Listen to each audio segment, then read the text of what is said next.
Hello guys, this is PomMan here of TheTokenMinorities, the first time I ever get to say that, and for my first official upload on this channel I decided to have it relate to the Hoopa-Unbound suspect test that is currently going on in the Overused metagame. Now, I've talked a fair amount about the Hoopa-U suspect on my own channel, and I'm going to try and make sure that in this video I'm not going to be giving a biased report leaning towards the way that I currently feel. But we are starting at the very bottom of the ladder because I registered this alt about 3 minutes ago, so we will get 4 teams. So Hoopa-Unbound is currently being suspect tested for its ability to basically break down every single wall in the tier. There is no guaranteed switch in for Hoopa-Unbound at all. Everything that's faster than it pretty much gets O-code, and anything slower than it pretty much gets 2-ic. No, I didn't want to click Giga Drain, I didn't want to click Giga Drain, cancel. Anything slower than it gets 2-ic KO'd, and anything faster than it gets O-code, so that is not exactly the best. Why is it level 50? Is this guy's in-game team? Anyway. So, there's a lot of talk currently on the Smogon forums in the suspect thread about are Hoopa-Unbound's flaws too much for it to be banned, so that or in other words, do its flaws give it enough problems that it's healthy for the OU metagame, or is it the case where its flaws are just not enough of a hindrance to it that it can't do its job efficiently? I am very firmly in one of those two camps, which will be the surprise to a grand total of 0 people who have read the thread and read my posts in it. I very firmly believe that Hoopa-Unbound should be banned. I do believe it is just too strong for the Overused Tier in general, and for all of its flaws against offense and being weak to some pursuit users. I don't personally feel like that outweighs all the positives that it does bring to the table. But I did want to explore the argument so that you could give a more informed opinion about it, because I know that I'm not the only person with an opinion, and I know that my opinion isn't necessarily right. In fact, more often than not, it's wrong. But it would be disingenuous to ignore the anti-ban argument when trying to make an informative video about it. Now, one of the key things that makes Hoopa-Unbound potentially not too much of an issue in the Overused metagame is the fact that it is so weak to offense. With the base, 80 and 60 in physical bulk, 80 HP, 60 defense. Yeah, 80 HP, 60 defense. Anything that is stronger than a light paper breeze will probably... What? He's probably just referring my custom avatar, I guess. But regardless, what on earth was I saying? I get distracted by these games way too easily when I'm doing these.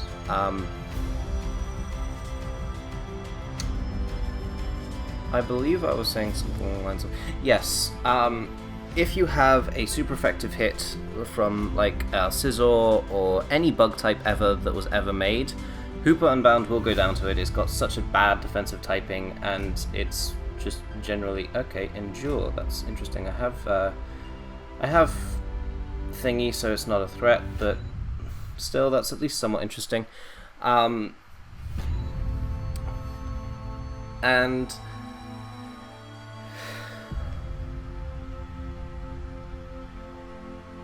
level 50 again, okay. Regardless, what on earth was I saying? I do apologize about this.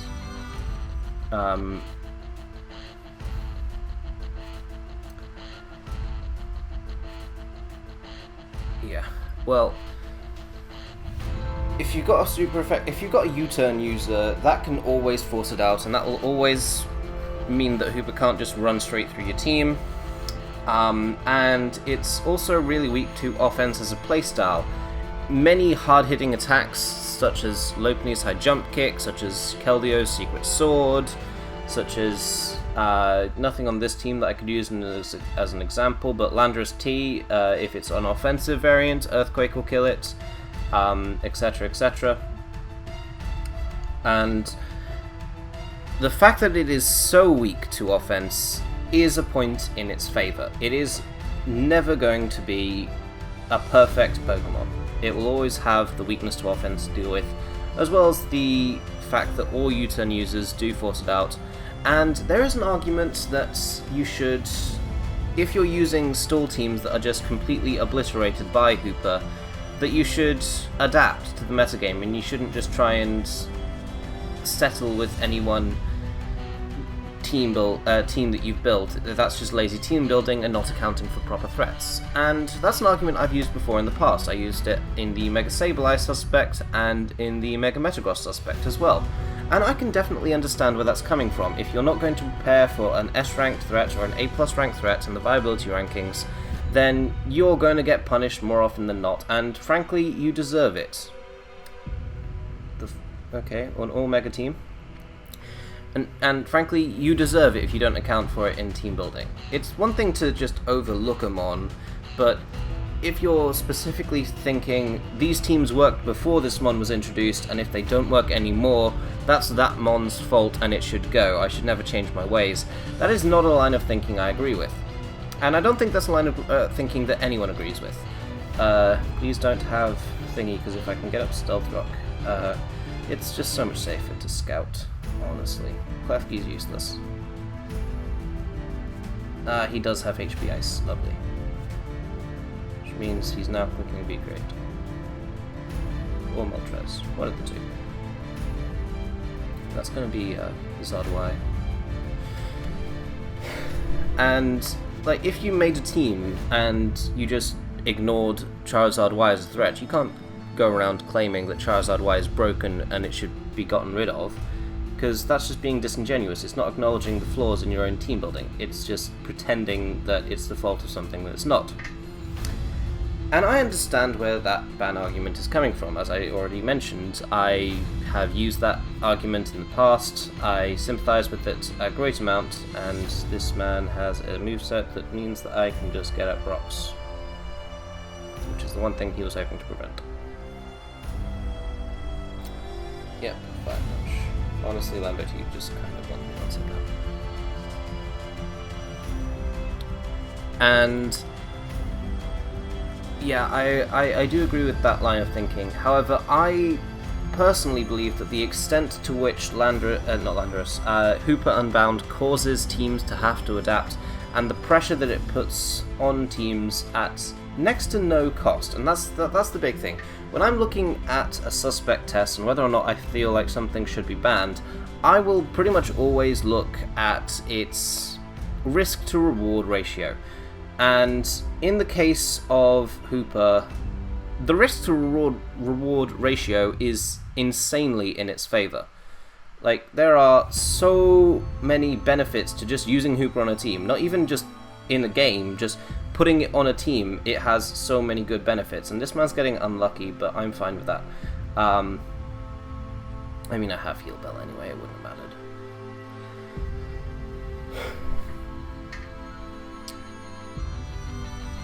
And yeah, in putting it on your team, you're basically saying, I need to have something that can switch into U-turn and not take too much from it, so something like a Rotom Wash, for example.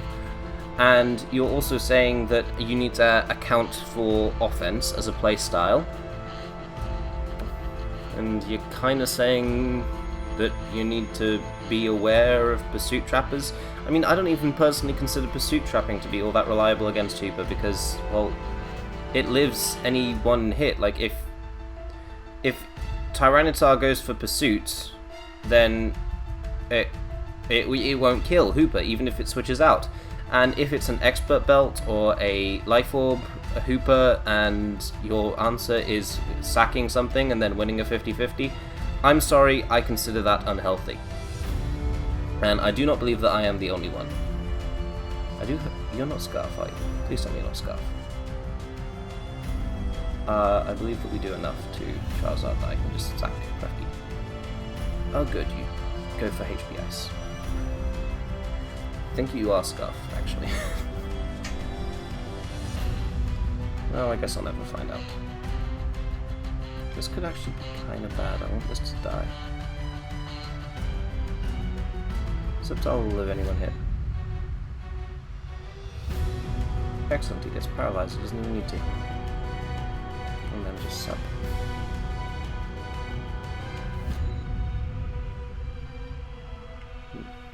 Odds are in my favour that he'll get fully paralyzed on the next 2 turns.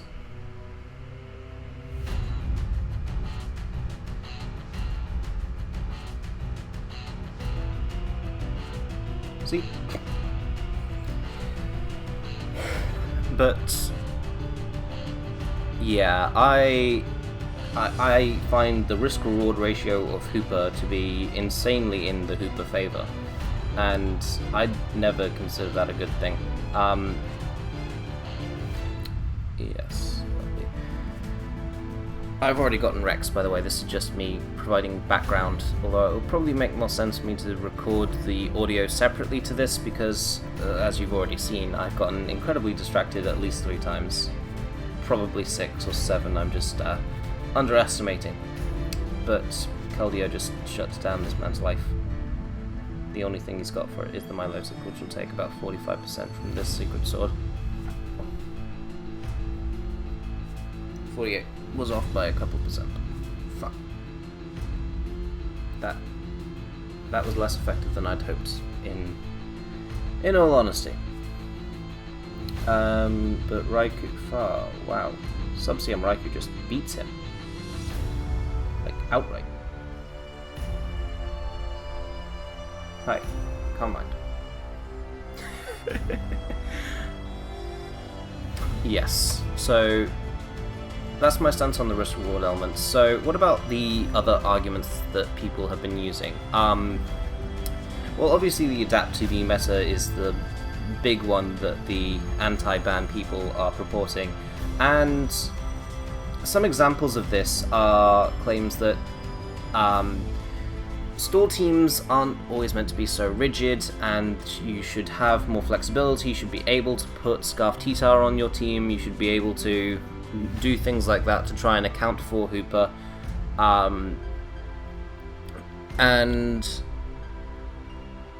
also an argument that I see a fair amount, in all honesty, is the argument that the suspect ladder is just not fun. Which basically just means that people are laddering, they got Rex, and they are not satisfied with the change in the meta, that it's a healthy change as opposed to an unhealthy change. For example, you've been seeing more stall teams on the on this ladder, and subsequently you've been seeing more Togekiss, more Mega Medicham, more stall breakers, etc., etc. And that's fine, people can vote whatever way they feel like voting, and for whatever reasons. I'm of the very firm opinion that there should be no invalid votes if you get requirements. You can vote based on whatever you feel like. Ooh, lovely. I win. Sub-CM Raikou winning is always fun, because I really love Raikou as a Pokemon. I play a fair amount of Generation 2 OU, where Raikou is just fantastic, and I love it. It's so much fun. But, oh well. Yes, those are the main arguments for the keeping of... Those are the main arguments against banning Hoopa. I don't know why I said keeping. Keeping was a poor choice of words. And I can see where they're coming from. I just disagree with their conclusions. I do find Hoopa to be too much for the metagame. I do believe that the extent to which it does what it does is too much for it to be healthy. Oh, that's... no. I just won. I should have T-bolted, I don't know why I subbed.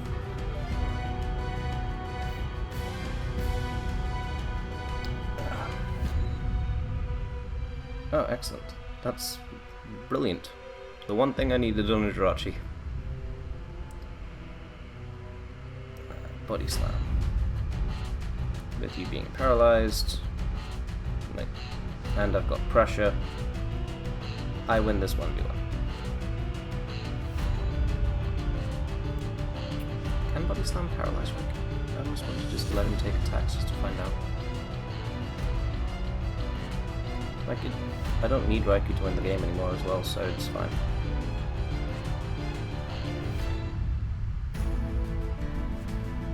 Oh, crit. Lovely. And now we just fire off T-Bolts and win. No point in making him wait for me to set up to +6 or anything. So, yeah, I'm going to keep this video nice and short and sweet. Those are the reasons, the main reasons, that is, that people have been arguing for ban versus no ban. I don't believe I actually touched upon the fact that there are something like 80 different Pokemon that can Oko Hoopa, and the fact that Hoopa, if you predict wrong against it, you basically lose a Pokemon. But those are the core elements of the arguments, and I've tried to be as unbiased as possible. I think I failed, but I've definitely tried to not be as biased as I am in my own personal videos about the subject, and I do hope you enjoyed it, and I look forward to putting out more content in the future. I will see you all next time. Bye-bye.